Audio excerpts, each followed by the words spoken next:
You are now listening to theGrio's Black Podcast Network, Black Culture Amplified.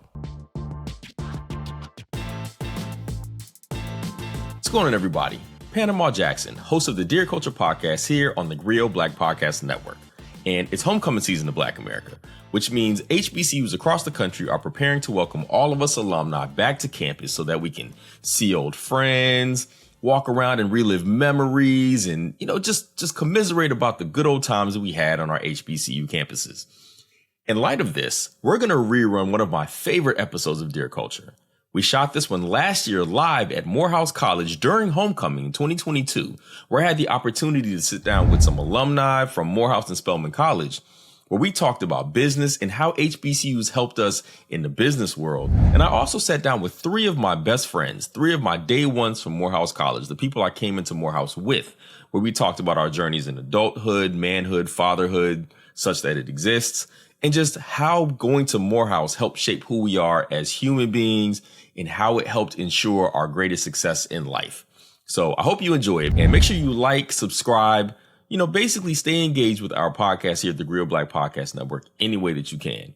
We're providing you lots of great content, and we love to continue doing that. So stay tuned, keep paying attention, have a black one. What's going on, everybody? Thank you. People that I know, look at this, family and friends. Thank you all for being here for this conversation, for this live podcast of Dear Culture, a podcast from the theGrio Black Podcast Network. We're going to have a conversation today about the importance of HBCUs, which are obviously near and dear to my heart and everybody in here. I wouldn't be here if it wasn't for HBCUs. I wouldn't be who I am if it wasn't for HBCUs. In fact, I wouldn't be the writer that I am without Mr. Calvin Miles Smith, who was sitting in the front row right here, because without him, I never would have discovered blogs, in which case I never would have met my eventual business partner, Liz Burr, who introduced me to blogging and helped me create the Very Smart Brothers platform with my other co-partner, Damon Young. So the whole point of doing this conversation is to highlight the importance of historically Black colleges and university, preaching to the choir, but I like preaching and I love choirs, so that's all right. And we're gonna do this in two parts. One is gonna be done with a professional panel, one that's gonna be spoken to with both a Morehouse alum and a Spelman alum. We're gonna do a panel that's gonna talk about how being here helped influence and helped inspire and helped lead to success for two particular grads who are doing amazing things. The second panel that we're gonna do is one that's a little more personal. I'm gonna do it with the people that I came into Morehouse with, some of the people that were in the summer program with me that have helped me become the person that I am today, that never let me falter, that never let me fail, that have allowed me as the person that I am to be as successful as I like to view myself, but also ensure that if I do fall, I don't fall too far. So we're gonna do it in two different parts, but we're gonna start with the first panel. So, ladies and gentlemen, our first panelist, Khadijah Robinson, was raised in Savannah, Georgia, and her life is a manifestation of the Issa Rae phrase, "I'm rooting for everybody black," something that I'm sure everybody in this room is familiar with. She was raised in a household that centered Black culture and issues and never lost that love of community. She graduated from Spelman, the University College of London, and has a JD from Harvard Law School. She started the Nihilist, a digital platform connecting consumers with Black-owned brands online.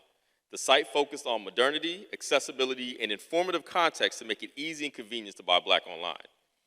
In June 2021, though, the Nihilist was acquired by Sean Love Combs. Some of us call him Puff, some of them call him Diddy. He's got a bunch of names, Brother Love, through Empower Global, a curated marketplace to discover and shop the world's best Black-owned brands.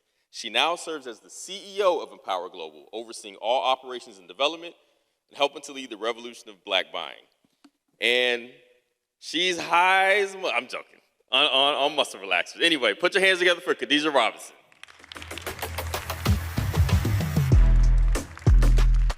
Our next guest, Rashawn Williams, is an American financier, technology investor, and adjunct professor with over 150 investments under his belt and over 40 exits, which sounds very important. I'm not one of them big investors. I don't know a lot about that world, so Well, it all reads like Greek to me. He's currently a general partner in the MVP All-Star Fund, a late-stage tech fund, a private equity investor out of his family office Value Investment Group, and adjunct professor at Morehouse College. With a passion for financial literacy and entrepreneurship, he founded the Kemet Institute in 2001, a nonprofit focused on providing free financial literacy, entrepreneurship, and life skills classes to underserved communities and schools, and he was appointed to the Board of Trustees for Fisk University. Also, he was the first person that I ever rode in a Range Rover with. First time I ever got in a Range Rover was with Rashawn, senior week, Morehouse College. So put your hands together for Rashawn Williams.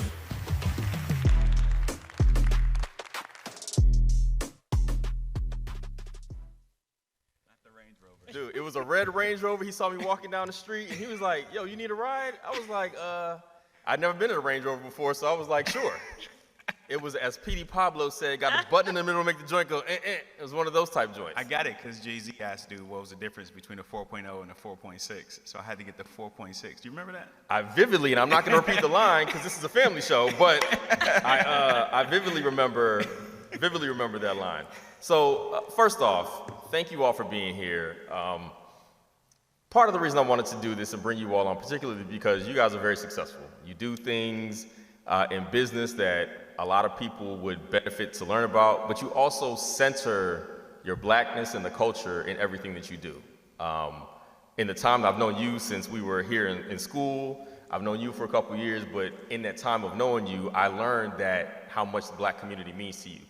But before we get to that, how did you end up at Morehouse and Spelman? Give me the short version. It's potentially a very long version, because I imagine, for some of us, but how did you end up here in the first place, and why did you end up here in the first place? Rashawn, let's start with you. Man, I come from the south side of Chicago. Dad was a drug addict, mom was on welfare, and in my neighborhood, it was a war zone. So Morehouse was the only school I applied to, and I think you know the story, we talked about this before, but Morehouse was the only school whose mission statement was to create leaders in the black community. And I knew what we needed in my community was leadership, and there was no other training ground for it. And I knew I didn't want to go somewhere that would treat me differently because I was black. I needed to be incubated, I needed to be built up, because in the Chicago public schools, you're just taught that you were nothing, and you're slaves, and you have to be different than who you are in order to be successful. So I drove my little 1982 Ford Mustang, 714 miles from Chicago to Atlanta, applied right over there across the street with Andre Patillo, early admissions. And then when I got back, I applied for over 100 scholarships because I was broke, and I wound up getting 17 of them. Actually, respect to you, because one of them was from the Black Women's Lawyers Association, and it was for women only. They didn't know I wasn't a girl based on my name. Wow. So I got so respect to black women. I got the UNCF scholarship, Jackie Robinson scholarship, and a few others. So that's how I got here. All right. Khadijah?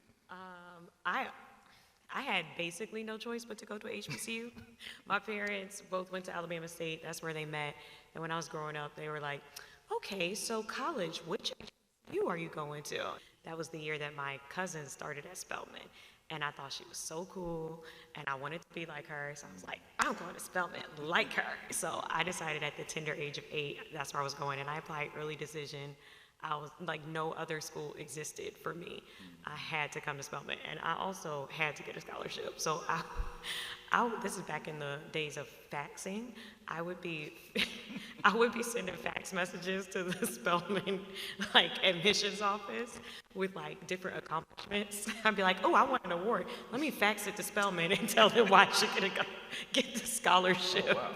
And they gave it to me. I got a Dean scholarship, so to Spelman I came. Did they know you when you got here? Did they say, that's the girl that keeps faxing us? We got to let her in so she does it, so she stops? Listen, I quickly became intimately acquainted with the people in the financial aid office. They knew me very well and very quickly.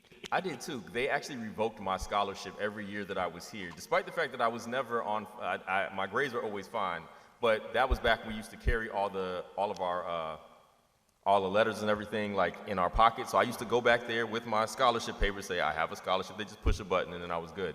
So that happened sophomore, junior, and senior year. I got no money from Morehouse at all. It was just too many people who needed money. So I had to go elsewhere and get money, and I was happy with that.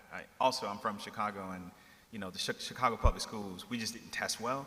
So like, we're getting 19, 20, 21s on the ACT. Everybody at Morehouse had like a 31. So yeah, I had to go find money elsewhere. Right.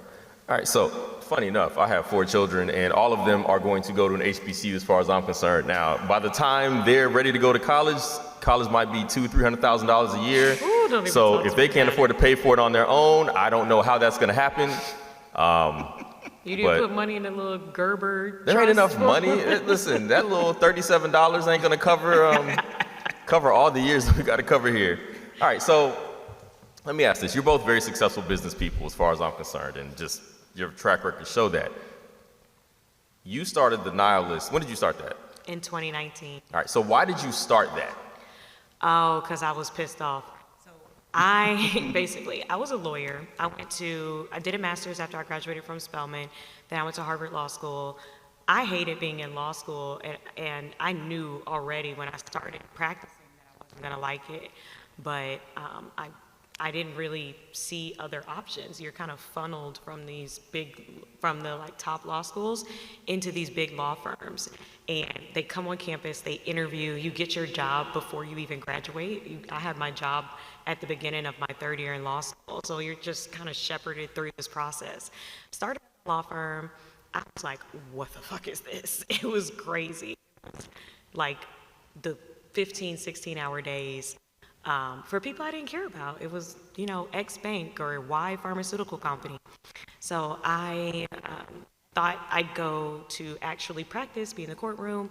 I wanted to go to a U.S. Attorney's office. So I applied for clerkships, 1-year appointment with the federal court judge as like my pivot year. And I would spend that year working with the judge, be in the courtroom, and then leave there, go to the U.S. Attorney's office. So I get into this position. It's super competitive.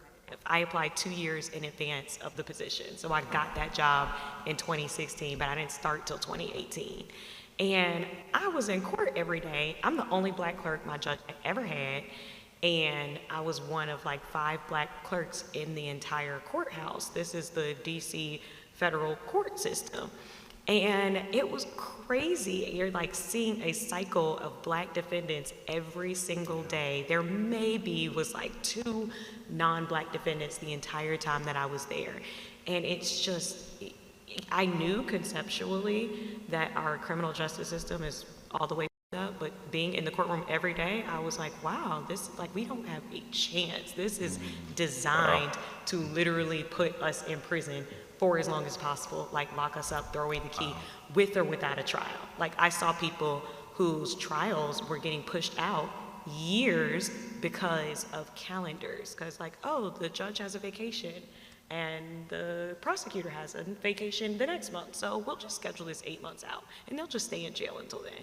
So I was just so frustrated.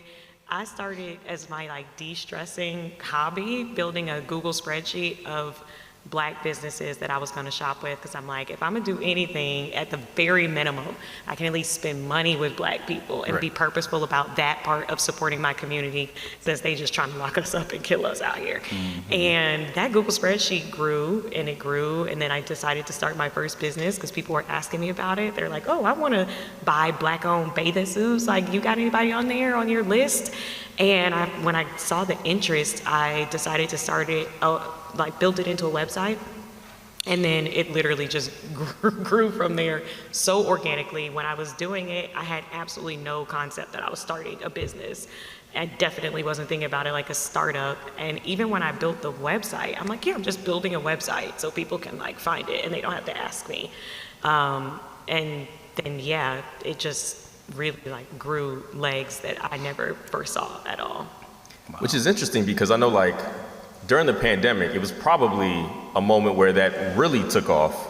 Yes. Essentially because I know I bought more black stuff during the pandemic than ever before. I have so many t-shirts I'll never wear from companies that I just bought because it said melanin in it or black owned or something like that. It was all timing. I launched the platform March 1st, 2020. I had no idea what was about to happen. So it was literally all timing. Wow.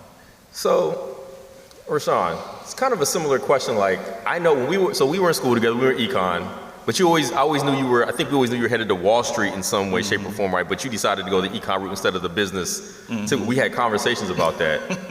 But now you're in this space that feels like rare air to me. Like, I know nothing about the venture capital space outside of the things I hear about. And, you know, when I read about these people who have all this money, angel investors, I hear all this stuff, but like, how in the hell did you get there? Because it seems like you're in rare air.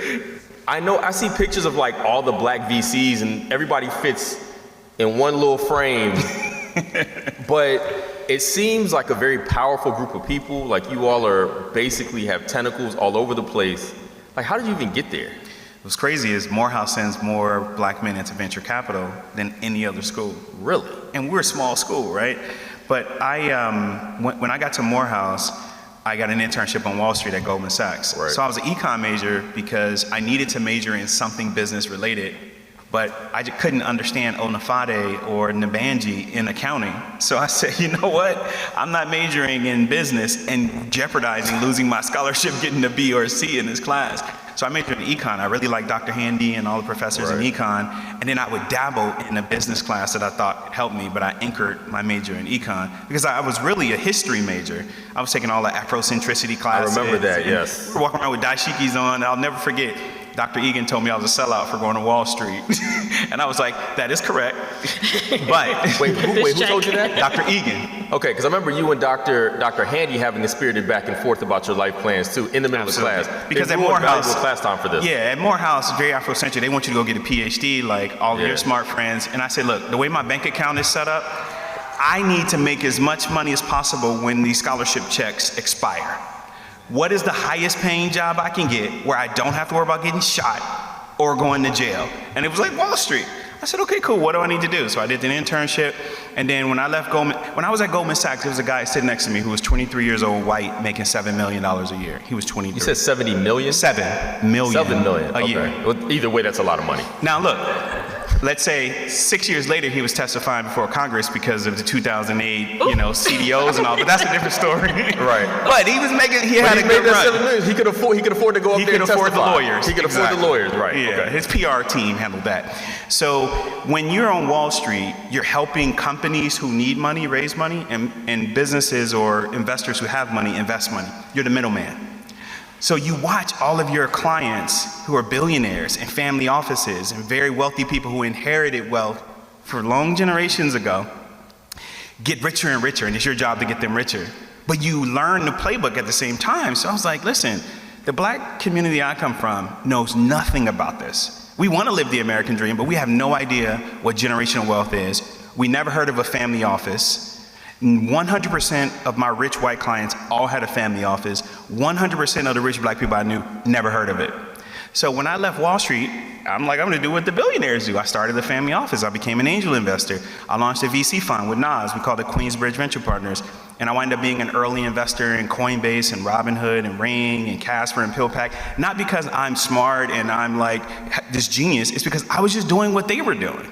I said, what are the billionaires doing and how do I do it? And I knew my only way, ironically enough, to get access to those deals, because I wasn't a white billionaire, was through our culture, hip hop, athletes, entertainers.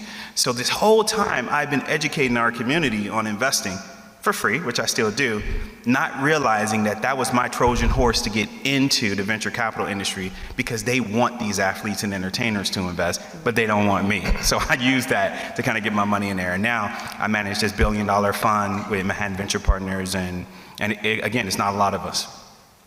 Yeah, it definitely isn't. I know, I remember the first time I heard of like venture capitalists and all that, like I didn't quite get it, because with VSB, I remember we were talking at one point like, well, we need to turn this into like a regular website. How do we do this? And somebody said, go talk to a venture capitalist. I'm like, so I Googled venture capitalist. I'm like, how do I call Peter Thiel? Like, how do I call, does he answer the phone if you call him? I don't know how to get this money. No. I don't know how to, well, as I found out, he doesn't, because I did call, but I just got PayPal's, Hello, Peter? I just got customer service. And it didn't go very far. Turns out if you say venture capital over and over again, they just hang up on you. Yeah. It's not like Shazam. And it'll just pop up. Right. Which would be very helpful. That would be helpful. So you recently, your Nihilist, your business was, and make sure I get this right, was acquired. Yep. Acquired. There you go. That's the right term for this. acquired by, does it go by Brother Love now? Which one is it? Because I saw you put Love in the thing, but is it Brother Love? Well, it depends on the context. Okay. Mr. Combs. Okay, there you go, Mr. Combs, all right. Mr. Combs. Mr. Combs. What was that process like? This is my favorite topic because when I was in college, I was one of those like magnet school kids who had never failed at anything. There were this series of failures, really. And at the time, it was so painful, and I was like reeling because I was like, wait a minute, I didn't get this thing that I applied for? I don't understand. Wow. But two recent things happened. It's much longer than that, but the two most recent things. So I went to Nigeria right after I launched the Nihilist to go visit some of my cousins and de-stress, just because I put all this energy into this product launch and I was wiped. And I'm like going for a week and a half to 2 weeks, and then COVID came through like a wrecking ball. They closed the borders, and I ended up staying in Nigeria for like 7 months. Wow. So I was like, okay, well, I guess I'm here living in a foreign country. Wow, this was not what I expected at all. But it ended up being a blessing in disguise because I was able to still work at my law firm full time, but work on my business significantly because we were 5 to 6 hours ahead, depending on the time of the year, in Nigeria. So I wake up early in Nigeria. I'm already an early riser. I wake up at 5 or 6, and I just work on Nile stuff until it was time for me to be online with the law firm. And I was, everybody was virtual, so, it wasn't too bad. I could use Zoom in Nigeria, so I was on all these calls. I'm pitching, I'm doing all these pitch competitions. I'm like, wow, this is really like a startup. I got treated like a startup. I'm putting all this stuff into it. And I applied for this pitch competition that Goody Nation, which is based here in Atlanta, started by Justin Dawkins and Joey Womack. Goody Nation partners with Revolt TV to do a pitch competition every year for the Revolt Summit. So they were doing it virtually. I applied for it. I made it to like the top 15, but I did not make it into the final list of people who are actually pitching their business. But then Joey, one of the founder of Goody Nation, hits me up and he's like, the Combs Enterprises people are like really interested in what you're building with the Nihilist, would love to connect you with them. So I connected with somebody at Combs, just talked a bit about what I've been building, what I was working on. So I'm like on their radar, we're loosely in contact. Nothing really happens from that conversation at that point. And I'm like, well, damn, I ain't get the little $10,000 from the pitch competition and they didn't follow up, like, okay, wow, whatever. Then separately, I applied for a Techstars accelerator that is also based here in Atlanta, and that year they were focusing on like social impact companies. And so I applied for that. I knew the managing director. He and I had met at a previous event, and again made it to the final round and then didn't get it. And it was like I had so much wrapped up in like, I'm gonna get in this Techstars accelerator. Techstars is one of the like most famous and visible accelerators, and I was so crushed. I cried. I was so upset. That was like December of 2020. And then what I didn't know was happening was that now I was on the Combs radar because of my business, and the managing director of the Techstars accelerator that I did not get into, after he saw me just really open up, talk about my business and pitch and got to know me, was like a huge fan. And so when the Combs team they've been working internally on the concept of this company, Empower Global, and incubating it, starting to create partnerships to really build it up. And as they started thinking about like how to really bring it to life and bring it to market, they started talking to different Black venture capitalists, one of whom was the managing director of this Techstars accelerator. He was like, oh, y'all need to talk to Khadijah Robinson. She know her shit. She know what she talk about. She already built this, blah, blah, blah. Like, y'all need to do that. And he pushed them my way, and they were like, oh yeah, we already know about her from this pitch competition. Boom. So they hit me up and we started talking, and those conversations just developed into that acquisition. In my head, that was way better than the $10,000 I was gonna get in the pitch competition. And it was also better than going through this accelerator. I didn't get, they take equity from your business. And this, I was like, oh, boom. Like, I am now able to partner with one of the most visible figures in the world to build what I already wanted to build and what I didn't even know he also wanted to build. Right. And now I have this, these resources and the ability to really do it in a way that it has never been done. So many people have tried to do it, but now we're able to do it at a level that really hopefully sticks and gives people, both the entrepreneurs on the platform and the customers, the experience they really deserve. So it was those things that I was hurt about that I thought were failures at the time that set me up for the good thing that I didn't know was coming. She just dropped so many dimes for entrepreneurs, bro. Like, It's funny that you said that. I'm like, That's exactly I where hope people was are about paying to go. attention. Just 3 real strong things that I heard, which are the biggest problems that Black founders have, you solved to get to where you are. The first thing was you built something that you were passionate about to solve a problem that you were having. Without a problem, nobody's gonna go and spend their money with you, right? The second thing was, you said, I need to get to know some investors. I may not know folks that can give me 10,000, but let me expose myself to these accelerators and these pitch competitions. So you put yourself out there, you broadened your network, because investors only invest in people they know. This is the biggest thing that people don't understand. So the reason why Peter Thiel didn't hit you back is he don't know you. You gotta get warm intros. Facts. And then last but not least, on the exit side, what was great about you is you had already built these relationships and you kept going.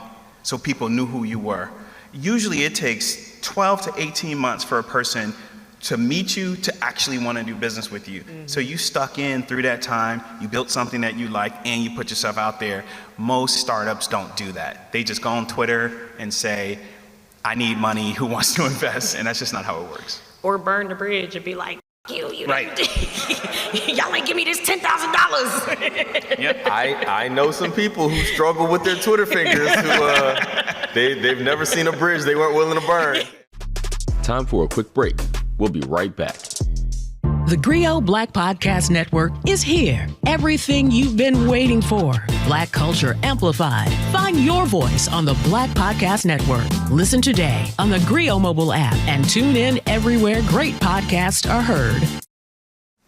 She mentioned like everything you're talking about. She mentioned resources, like needing the resources and being in a position now where you have more resources to achieve the goal that you're trying to do with what is your passion. You're somebody who provides those resources and stuff like that. So what do you look for in companies that you're trying to, like you said you had does it still exist, the fund with Nas? Does that still exist? No, we already invested that. We're out. Manhattan Venture Partners now. Okay, because I be seeing Nas talk about, man, I just made all this money on all this stuff. Like, I'm like, man, the hell? So I'm just gonna give you all the credit. But anyway, so how did you look for businesses and like, I'm imagining that black entrepreneurs probably, like, you have an affinity for looking for those things. Yeah. I don't know if they're fixing the problems or whatever, but I'm just curious, like, how do you even decide on those things? Yeah, so what VCs do is very similar to what NBA scouts do. We play offense. We go after the best companies growing the fastest in the industries that we care about. Okay. We don't wait for them to send us a message to our customer service department, right? So like, if I'm the scout for the Bulls, I know who the best players in AAU in Atlanta, who the top point guards and power forwards are at the top 20 basketball programs. I'm not even recruiting for Morehouse. Gotcha. So these are important little distinctions, because what's happening is you'll have someone who is from Morehouse who's a good basketball player, but he's not on the radar for the Chicago Bulls, just like you'll have someone who has a great startup, but she's not on the radar for Andreessen Horowitz, right? Just because of ecosystems and networks. So the job of a VC is to find the best, literally the top 2% of companies in their industry. And there are ways we can find that out. We can go to the App Store and see how quick people are downloading your app, or how the volume versus others. We can see the traffic you're getting to your website. Like, we hear the buzz. If I'm out here looking for a marketplace for black entrepreneurs and I Google it and your name pops up at the first one, I start to research you and I reach out to you. It's very rare that you reach out to me, or you get introduced to me by someone that I invested in. So that's what I do in general. And 99.9% of those companies are white male. And the reason is actually very simple.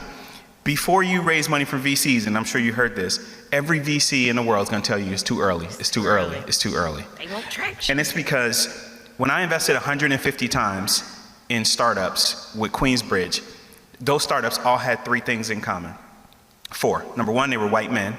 But number 2, they all put their money in first. Okay. And they built something. Then they raised money from family, friends, and fools. People who loved them, people who knew them, or people who just didn't know any better. And then they built even more.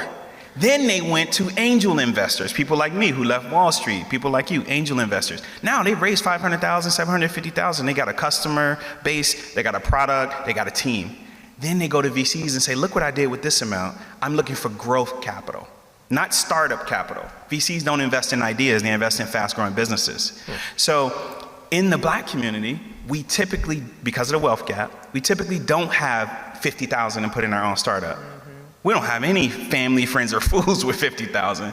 And we're an angel investor. What is that, right? So we go to that same VC and we say, hey, invest in my startup. You just put 10 million in his, and at a $30 million valuation, invest in mine. And that VC writes a check over here and tells you you're too early. Yeah.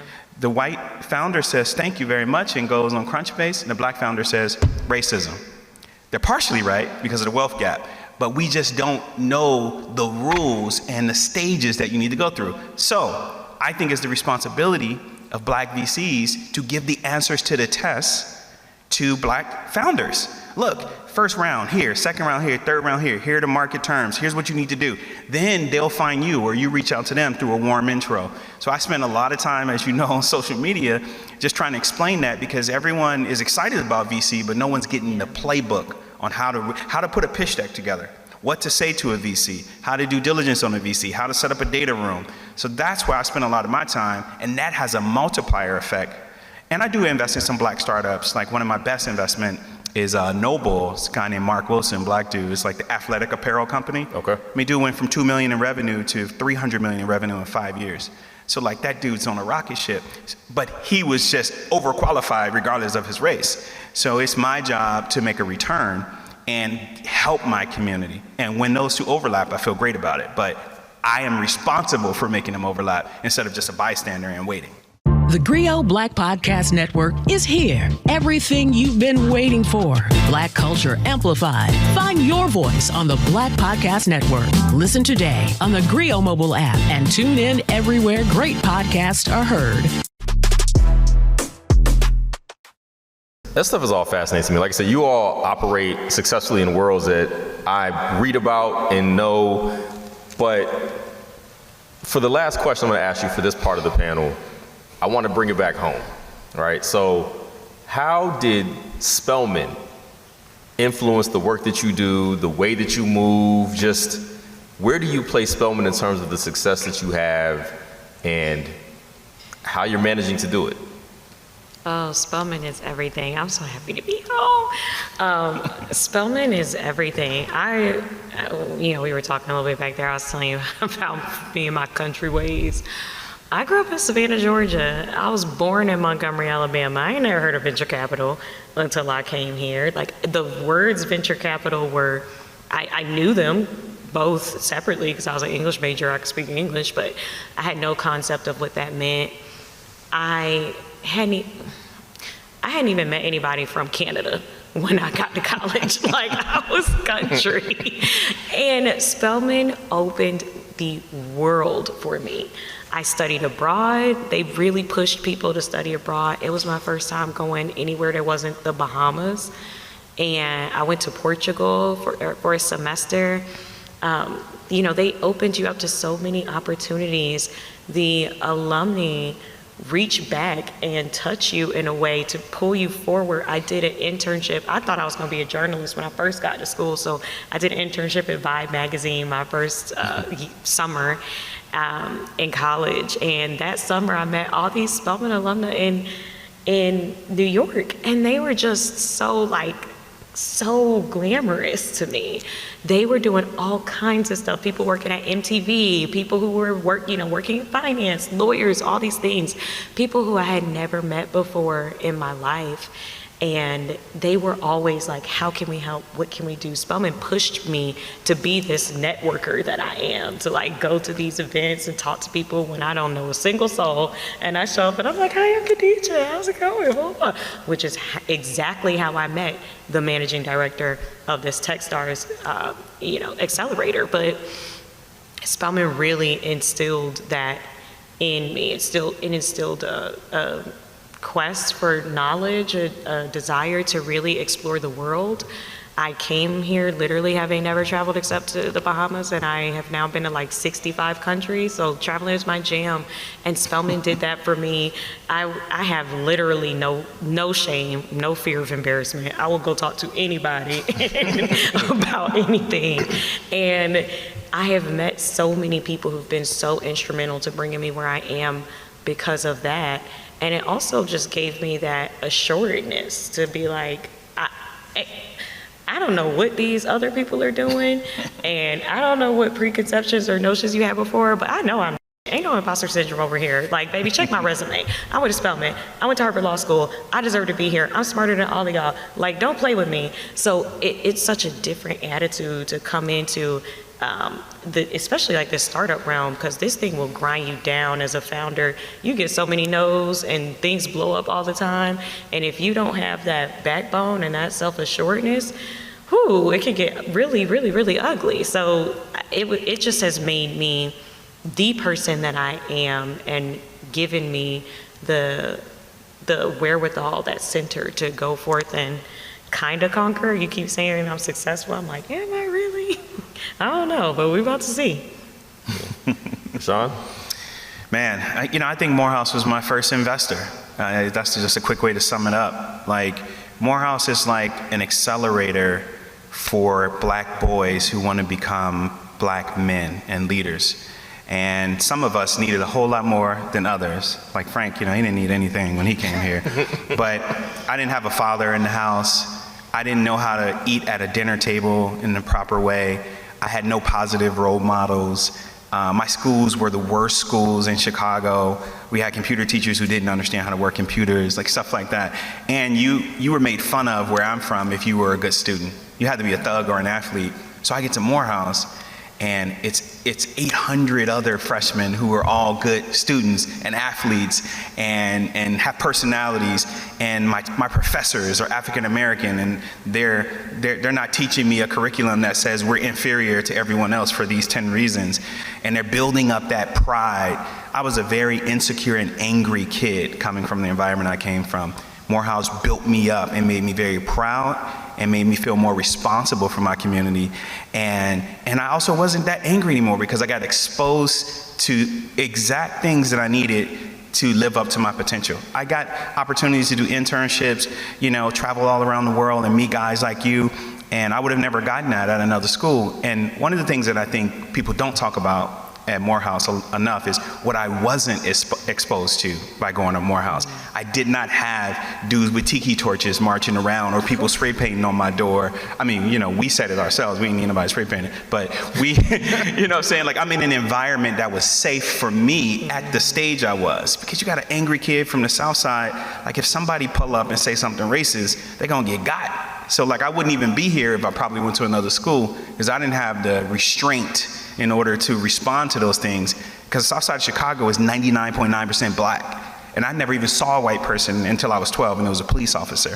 So I've actually never been in the class with non-black people in my entire life. Wow. So, I love Morehouse for that, and that's why I work so hard to pay it forward and give it back. Yeah, we can put our hands together for Khadija Robinson and Rashawn Williams. Thank you all for sharing with us. This is amazing. You all said everything I wanted to hear. Let's take a break. Stay with us. The GRIO Black Podcast Network is here. Everything you've been waiting for. Black culture amplified. Find your voice on the Black Podcast Network. Listen today on the GRIO mobile app and tune in everywhere great podcasts are heard. This next panel is very special for me. So it ain't often, see, my boys up here laughing, they're laughing at me already. This is quite embarrassing, but it ain't often that you get an opportunity to come back home and bring your best friends in life, the people that the school gave you as friends and brothers, the family you get to choose, and you get to bring them up and have a conversation with them about why you're even where you are, how you got here, do you belong there, that kind of thing. And I'm fortunate enough that we're still as close today as we were back when we were younger. Ups and downs, because we're family and that those things happen. But we were in each other's weddings. They are all godparents to my children, along with other people too. My kids have a lot of godparents. They're my brothers, they're family. And it's one of those things that's really interesting. Like when you have really close friends that are doing great things, sometimes you forget how successful they are. Like you can forget how important the things that they do are, because when you hanging out, you drinking, you sitting around, you playing spades. You know, you kind of forget that people that you're hanging with might actually win a Nobel Prize one day.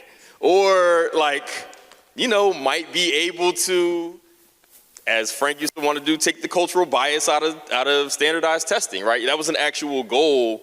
You know what I'm saying? Like, Adrian, listen, my man is running a consulting firm right now, but we were all convinced he was going to be the greatest music producer of all time. He got more beats than anybody, and one of the most gifted musical prodigies, and I genuinely mean that from the heart. So I'm going to do two things. I want to introduce you to my brothers on stage. We're going to start with Frank. Frank Williams, class of 2001, Southeast Washington, D.C.'s finest. My brother he's got a BA in math, has a master's in secondary math education, right? And I'm doing this off the top of my head, by the way. I'm not going to use any notes. A second master's degree in psychology and a PhD in psychometrics and quantitative psychology from Fordham University, right? If I told you some of the things we say when we're just hanging out, then you'd be like, how does this super educated brother do all that? Because it's light blue. We got inside jokes for days. Next to him, Adrian Wilson, also class of 2001. So BS in econ and math. Did you get the BS? Did they give you the BS in econ? They gave me the BA. They gave you the BA in econ, but he has the BS in math. BS in math. Right. We went to Maryland together. He has a master's degree in economics, and he's now the CEO and president of his consulting firm, Anadria Consulting. And my man gets contracts. He gets money. Doing numbers. He gets money, right? Right. Last but not least is my brother Manu Platt, who I just learned has a Wikipedia page today. When I Googled him trying to find out. I was trying to find out something about you, and I was trying to find a bio because his LinkedIn page is trash. But his Facts. But you have a BS in biology. That's right. From Morehouse. Has a joint PhD in biology and biomedical engineering from Georgia Tech. And Emory University. That's right. Boom. Did a postdoc at MIT. I did. And you're now a professor at Georgia Tech. That's right. I'm assuming teaching English. Them kids better bring that English right on those papers. Let me just say that. Right. We all met in a summer program called Center of Excellence in Science, Math, and Engineering the summer before our freshman year. We were all STEM majors. I started out as an engineering major. I gave that up because I realized very early I was disinterested in being an engineer at some point. Though oddly, I don't even use my degrees for what I do in life. I write for a living and I don't use any of my degrees for that. But I did spend 14 years on Capitol Hill, becoming completely cynical about the political process. These are some of my best friends in life. And Morehouse brought us together and gave us one another and gave us people who would make sure that we never fall, never failed, right? So before we jump into, I'm gonna read something. Adrian, a couple years ago, wrote, another one of our friends from Spelman, I'm just gonna read a portion of it. Adrian took on the mentorship role. If you know somebody need a mentor, this brother right here takes on everybody. Listen. This brother ain't never met nobody he wasn't willing to help out in life. So trust me, if you need a mentor, Adrian is your guy. But he wrote a letter to a student of one of our friends from Spelman, offering like his mentorship, but also some advice about why he should look at Morehouse. So this is gonna be a short excerpt of what he wrote. Morehouse is a school that surrounds you with other movers, shakers, and dreamers like yourself. I tell people all the time that the reason I'm doing well in life is that I was surrounded by other people who wanted more for themselves. That's what you get at Morehouse. You'll find that if I ask you to run a mile, you're always gonna run it faster if someone like you is running beside you. You will always run it slower when you're running alone. Historically black colleges and universities are an essential part of black America's progression throughout American society. They've given us a place to grow and nurture our young thinkers and doers. Morehouse in particular has excelled at this because they constantly remind you of those who came before you, those whose legacy you're carrying on, and they constantly remind you of those around you, those who will push you as well as you push them towards greatness. So, inspirational words. So I have to, oh wow, that got real loud real quick. So let me just go ahead and ask. I'm gonna start with you, Frank. As my family, my brothers, people who have been a part of every major success story that I have to my name at this point, were we just lucky, or was it Morehouse? And maybe, is that a trick question? It is a trick question, and I think it's a little combination of the two, in the sense that, we think about different decisions we may have made and gone different places, and I don't know I'm pretty certain I would have met other good people. I'm not quite sure if I would have met as good of people all in one place, so to think about, we're talking about more of the professional things that we did, but even if we just think about those 4 years in terms of, getting through classes with each other, trying to take as many classes as we did with each other, and doing really, really well, not just, the bare minimum to get through, and still partying every single weekend, so I don't know if I would have had that, and I think if I'd have gone anywhere else, it's just hard to believe that my time during those 4 years would have been anything similar to what it was here. Yeah, he's not wrong about the taking classes with the homies. I was not a math major. I took math classes just to hang with them, which is probably the stupidest thing you can do. I was sitting in the vector analysis and differential. I took all these classes just to hang with the homies, and I would never advise anybody to do that. I passed them all, and I actually probably got B's and A's on all of them, but very dumb. I tapped out on abstract algebra, a song that Adrian wrote a song about while he was about to fail an abstract algebra test. I won't make him sing that now, but Y'all making me look lame as all. no, it was a wonderful song. People walked in while we were singing the song about failing an abstract algebra test. People walked in and started adding their own verses. It was a movement. It was real. Oh, the spirit. It was a movement. The spirit caught me that day. It was a movement. This brother was sitting there, he was like, y'all, I'm about to fail this test. And Eddie Kendrick's Intimate Friends was playing in the background. He just started singing, I'm about to fail my abstract algebra. And next thing you know, we're all singing. So, my good vocalist over here. Like, you wrote this letter, and it's something that stuck with me. I actually published it on Very Smart Brothers a couple years ago because I thought it was so moving and talked about what we gained from being here and why it was so important that we chose this space to be in. Like, do you still feel the same way about everything that you wrote in that letter about, and would you tell anybody coming the same thing? Absolutely. I can't say that, just like Frank was saying, I can't say that people wouldn't get a good college experience somewhere else. But when I came to Morehouse, there were certain things that were just very pivotal to me early on.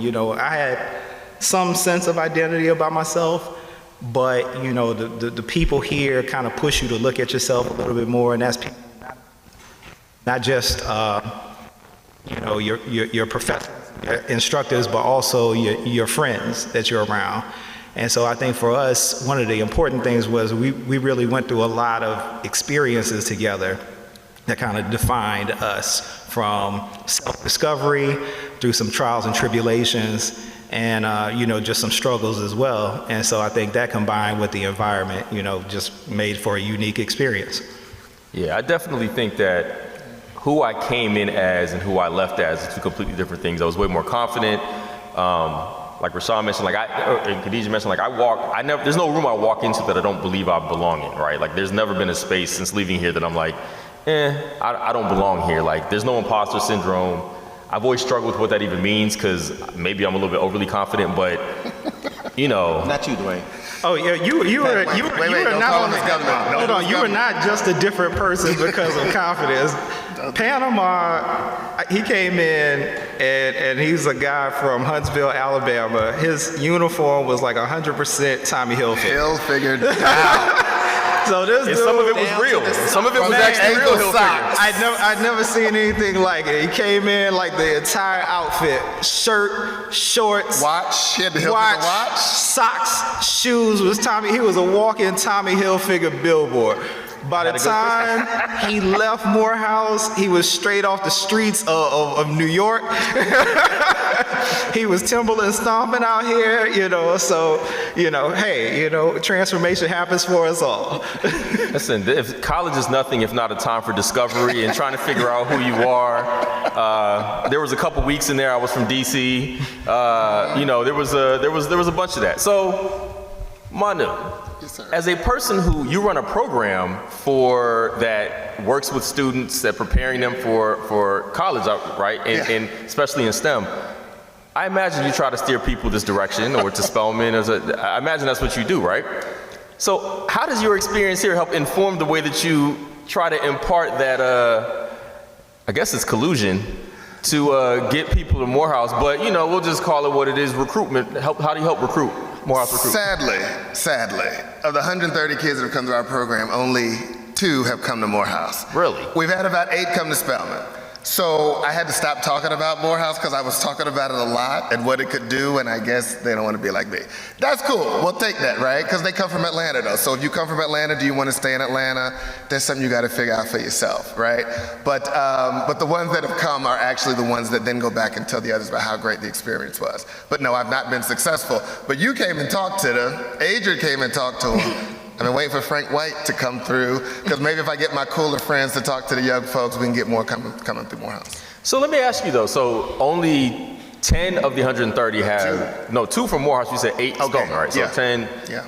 I can math things, I've been mathing. What do you think that is? Like, why do you think that is? Just curious.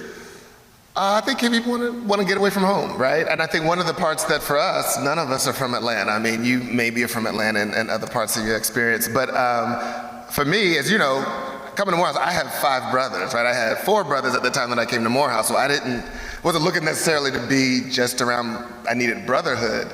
But I did want to get away from home. I was, went to high school in Dover, Delaware. And so when I came down, as I think you all know the story, it's my last school I applied to. My dad encouraged me to apply to Morehouse, and it was the last school I applied to, and the last school I heard from. But coming on campus, seeing the brothers, everybody was saying hello, speaking, being nice, and I was like, yo. But I think important is we all came up in the 90s, right? And so what the images of black men was in the 90s was like, not this. And so I think when we got to Morehouse, it was like, brothers do this, brothers like this, brothers do that. That's what sold it for me. So one of the reasons I wanted to bring you all up here is because we've been friends for 25 years now. Yeah. 9, 7? Yeah, we're all 40. So more than half of our lives at this point, right? Significantly more than half of our lives at this point, we've been a part of each other's lives. And I think we all attribute that to Morehouse. How do you think that? I don't know, because I feel like I'm asking just a bonding question, but it just, do you think who we are today, and because you are the people that most intimately know who we all are just as humans, do you think we would have been the same people without Morehouse?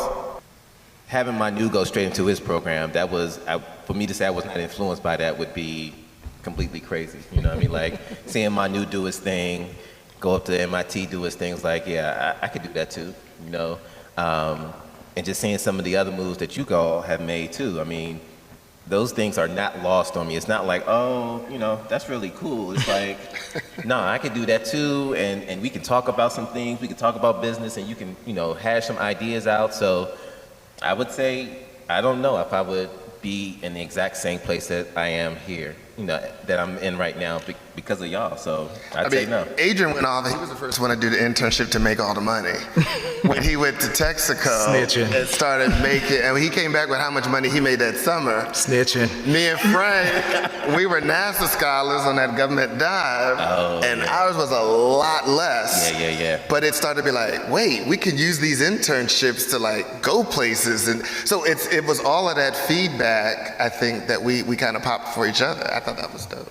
Yeah, I mean, and I was talking to Rashawn and Calvin earlier about just kind of seeing certain things around us. Like I grew up in Baton Rouge, Louisiana, so it's a heavy black population and things like that. It's a blue-collar working town.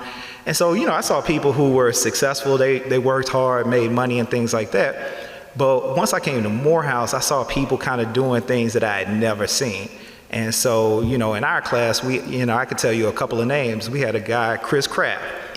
And Chris Kraft, while he's in undergrad, he's like owning a record label. And I was like, people own record labels in undergrad?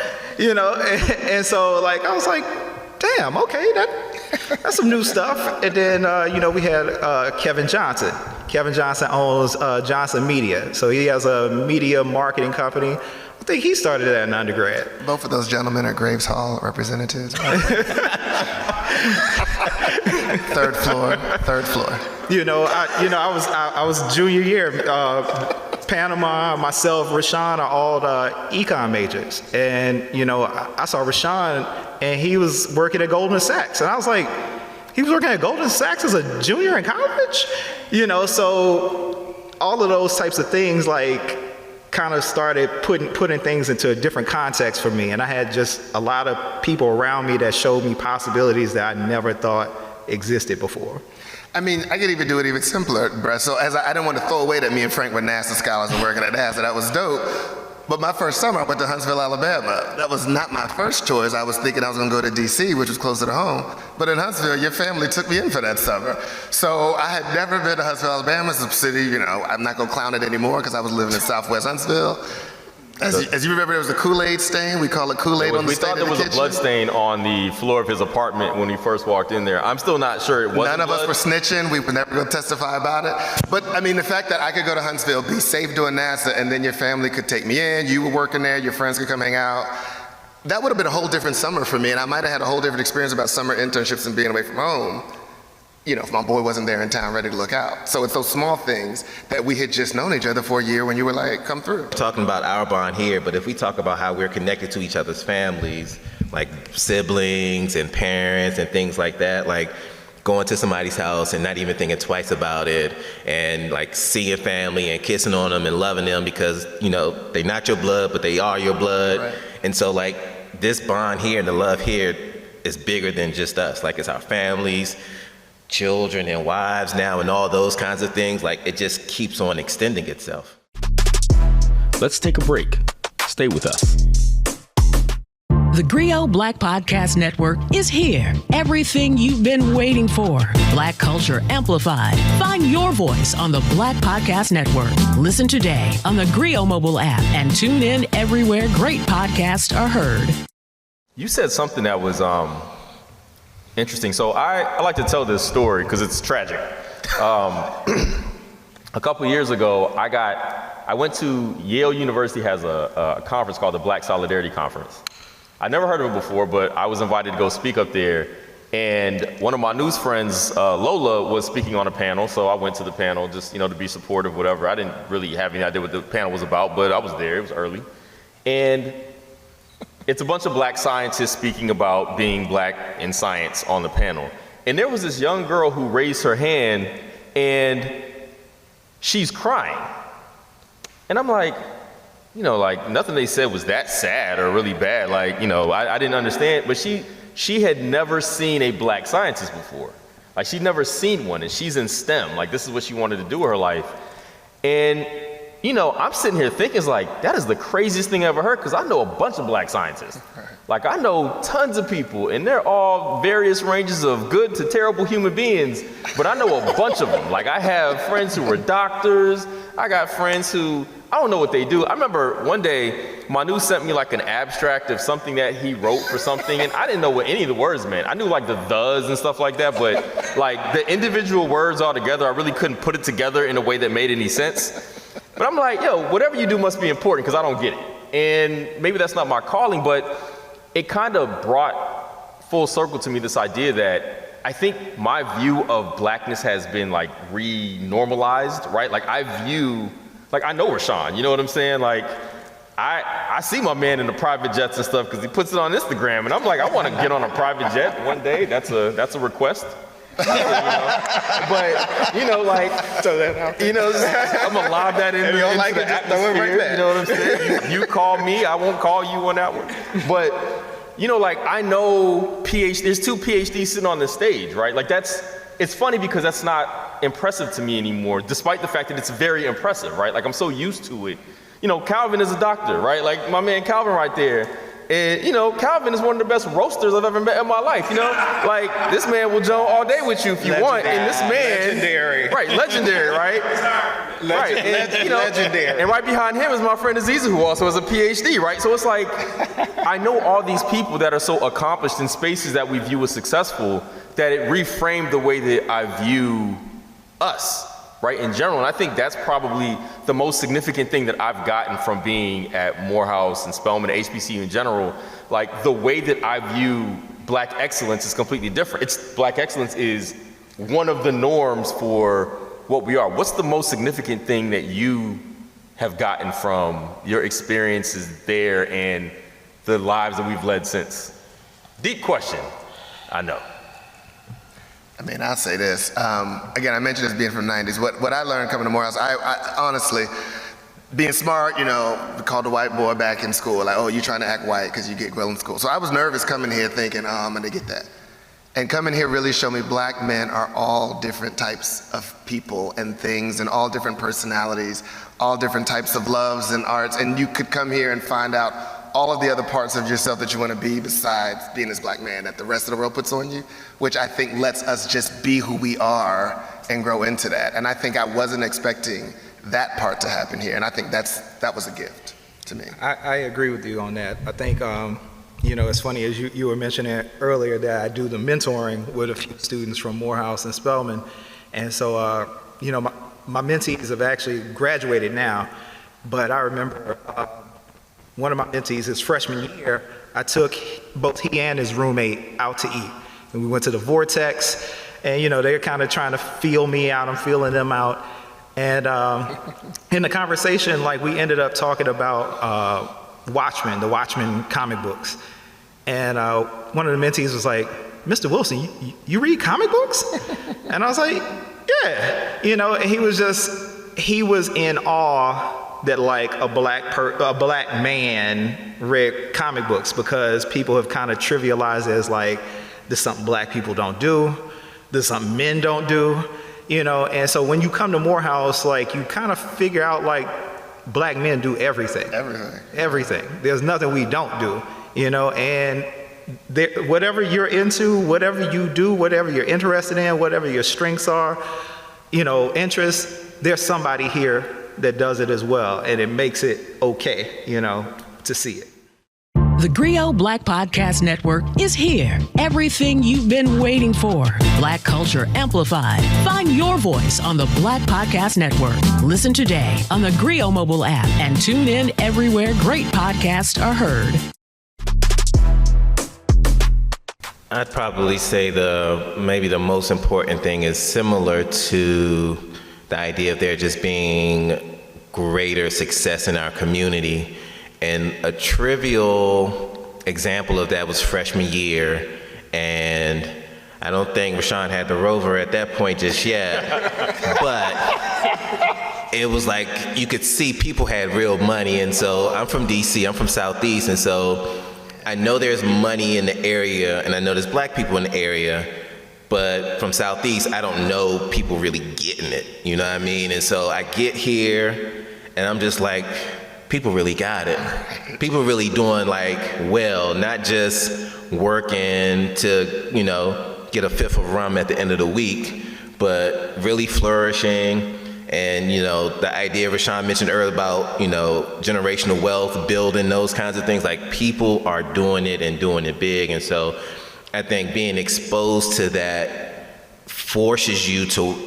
seeing more forces you to want more. I mean, people even had Hilfiger socks here. Wow. That was like crazy. They were real socks. They were real Hilfiger, I believe. It's funny you mention that because I jokingly say this. It's not accurate. So my sister here, I don't mean this the way it's gonna sound, but I didn't realize I was broke till I got to Morehouse, and I'm seeing people driving Hummers on campus. There was 2 dudes with Hummers when we got here, and I'm like, oh, those are students. Like, in my mind, Hummers were in rap videos, right? That's where they were, that's where they belonged. I remember there was one dude who had both a Lincoln Navigator and a Lincoln Town car and only wore Coogee sweaters. And I remember thinking, it's like, man, I didn't realize there was that much money and that black people had that kind of money. And, I come from a middle class background, you know what I mean? But I didn't know, you know what I'm saying? And I remember, and I can't say that it influenced me in the way that it let me understand that, there really is all types of black people. Like, it really is a lot of that. It didn't really push me towards getting that money, but it definitely pushed me in the idea that, wow, you really can be whoever you want to be here. Like, you can, I'd prefer to be somebody with a lot of money, but that, wasn't my lot in life at that moment. Well, but let me add one thing, because I know we kind of throw out a lot of money stuff and people doing well and successful and things like that. But another thing as well is just kind of the level of thinking that Morehouse and Spelman both force you to do. And, up until college, like part of success was memorizing and, being able to, navigate how grades are awarded and things like that. You get to Morehouse, and I was telling somebody earlier, my first history class, the textbook in the history class is how Europe underdeveloped Africa. That was the textbook for the history class.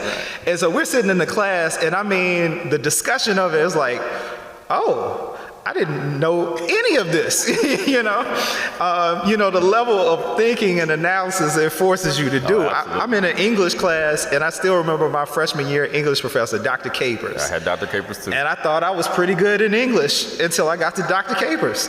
And I was like, the first paper we turned in, I was like, man, I knocked this out the park. He turned his paper back in, big C on it. I was like, what in the? And it took me an entire semester to get an A on his paper. And that was the most valuable grade I ever got. And he sat with me after every paper and talked to me about how I thought about it, how I wrote it, all of these things. And I don't necessarily know if I would have gotten that level of attention, that level of focus anywhere else. So, it's experiences like that I think were pivotal to my experience at Morehouse. And I think none of us, if the 4 of us are going to talk about our experience at Morehouse, we got to talk about the one class we all took together. It was like one class, Men in Society, with Dr. White. Right? You mentioned Coogee sweaters earlier. Dr. White repped the Coogee sweater. But that class, of course, the class was really titled Black Men in Society. And I think what we weren't ready for, that the discussion was about a lot of stuff that happened in Atlanta with the child prostitution ring and pimp mentality and pool, and just what that was driving it.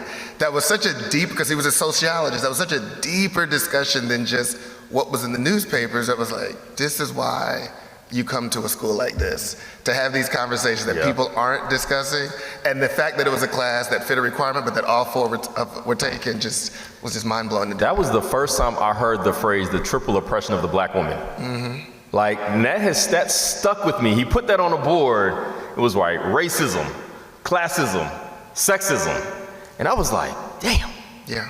I had never seen those words together in one place, and I had never thought about that. And despite the fact that he spent an immaculate amount of time talking about all the research he did in strip clubs, he was still very accurately able to Dr. Clark White was able to explain this in a way that, like, I've never lost that. It's always been in my mind. And check the brothers that started talking about it inappropriately, despite him talking about the strip clubs, the child sex workers. I was like, wait, right? And used to check people's mind. That was great. Great. And I'd say we probably take that same kind of interaction with each other. So we're talking about, dealing with these complex issues and think about things differently. We're not together 10 minutes before we're gonna start debating whether it's serious or not.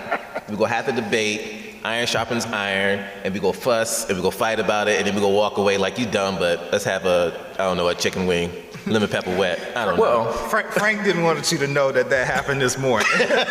Literally did. Literally happened. I mean, it is true. Like one of the greatest joys in life, I think, is the ability to have completely irrelevant conversations in a very deep way with your friends. Like, you can actively argue and fight with your boys about things that do not matter in the grand scheme of things, but rap lyrics. Break time. Stay tuned for more. The GRIO Black Podcast Network is here. Everything you've been waiting for. Black culture amplified. Find your voice on the Black Podcast Network. Listen today on the GRIO mobile app and tune in everywhere great podcasts are heard. All right, so as we wrap this portion up, let me just throw like a grand question towards you all that I don't have to answer to, but since I'm the moderator, I don't have to answer. These podcasts that we're taping, they're going to be viewed by lots of people. And the part of the reason I did this and wanted to do this here is because I want people who watch this podcast, these episodes, to understand both my love and affinity for Morehouse and Spelman, but also why I think they're so important. So if you had to tell somebody, like an elevator pitch, why HBCUs or Morehouse and Spelman, either way, whatever, are so important, like how would you do that? What would be your elevator pitch to somebody? I walked into freshman chemistry, Dr. Payne, who earned his name legit, but that was his gift name, called all of us doctor for the whole class. So I walked into class, 18, dumb, Dr. Platt, Dr. Smith, Dr. Byrne. And I was like, it's cool to be called doctor. In earned degree, and I know he had to fight to earn his PhD, and that set the seed. So to go to a place where someone believes from start, right? You don't have to prove anything, they believe you can do these big things. That has stuck with me, and I'm Dr. Platt That's today, a great story. Yeah. Like genuine, sincere, that's a great story. Follow that up, Adrian. Ditto. I mean, one of the things, and I think most people who come to Morehouse will tell you that as soon as you step in, they always tell you, like, we're making leaders. And I think they tell you it so much that you start believing it, so it's just within everything you do, you're like, why can't I do that? Why can't I do this? And when you start thinking in those terms, and like a lot of places kind of mold you and shape you to conform to this particular path of life. But when you think like, I'm the leader, or I am the leading authority or the leading opinion on something, changes your whole perspective of the way you approach stuff. So I think, Morehouse is that place where people are constantly telling you and pushing you to be that leader in whatever you want to be. Good follow-up. Yeah, I don't know what I could do with that, but I would say in the last 5 years or so, people have thrown out the word Black excellence. And I think, for some people, they think of Jay-Z and maybe even Beyonce. And especially in Jay's regard, he's kind of seen as, one in a million in terms of where he came from and where he is now. But I would argue that, we didn't know at the time because we took it for granted because, we was just dumb kids in school, but we were living and breathing Black excellence. And you just can't take that for granted. Like, you can't get that anywhere else for the ages of 18 to 20, 22. You just can't. And it does something to you. It does something to the way you think, even the way you feel. It really does touch your soul. And so that would be my pitch about why HBCUs are important. That's good. Yeah, one of the, I said I wasn't going to answer this, but I actually have one because Rashawn mentioned Dr. McLaurin. Was he doctor? I think he was a doctor. Ben McLaurin, right? And I took a class with him, and we've been having these conversations up here, which is largely about perspective, right? What you got by being here and how it changed the way that you look at both yourself, or the world or your own personal circumstances and all that. And I remember being in the class with him, and he said something that reframed the way I looked at everything. So, he was talking about people's like, when he was doing like some kind of interview thing, and somebody went up there and was like, what's your GPA? He was like, man, I got a 2.0. He said, no, I have a 2.0. Like, you walk in there like that's the greatest 2.0 you've ever seen in life. Like, you don't give somebody else the opportunity to tell you that you're less than. You basically walk in there like nobody else could do that 2.0 the way that you did it. That 2.0 is a valuable 2.0. And if you got a 3.0, boy, you better walk in there and be like, listen, you need me more than I need you.